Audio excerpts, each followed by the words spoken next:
Hello students, now we are going to discuss the poem Fire and Ice written by Robert Frost. Students, like, share and subscribe my channel.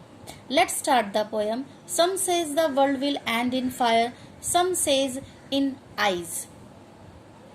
Some says is referred to astronomers, philosophers, scientists. According to the poet, the world will end with fire and ice. Students, इन दो lines में poet कहते हैं कि कुछ लोग ये कहते हैं कि दुनिया का अंत फायर से होगा, जब हमारी जो धरती है आग के गोले जैसी हो जाएगी और जलने लगेगी। कुछ लोग ये कहते हैं कि धरती बर्फ बन जाएगी, चारों तरफ बर्फ ही बर्फ होगी।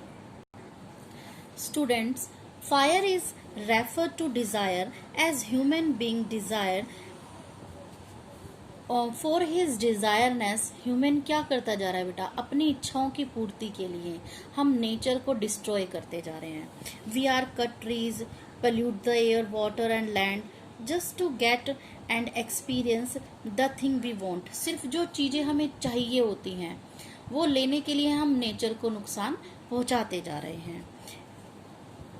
From what I have tasted of desire, I hold with those who favor fire। Before the student, eyes is referred to hatred. Human being is becoming greedy and make us insensitive and cruel.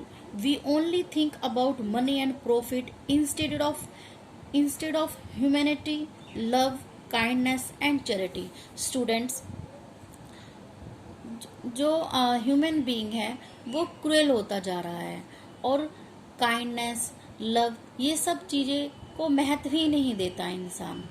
इसलिए जो दुनिया का जो अंत है इस तरीके से हो सकता है।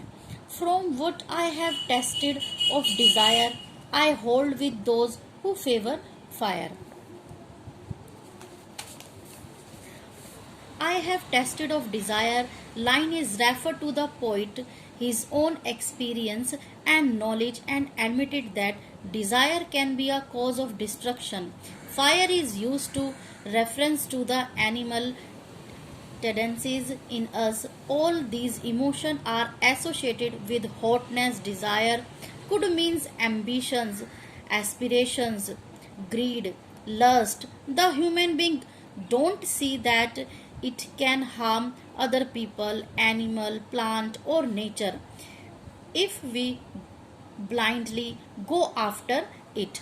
अगर हम इसी तरह अंधों की तरह लालच और इच्छा के पीछे भागते रहे तो एक दिन विनाश जरूर तय है। But if it had to perish twice, इसका मतलब है पोइट कहते हैं कि अंत जो है इन दोनों से भी हो सकता है।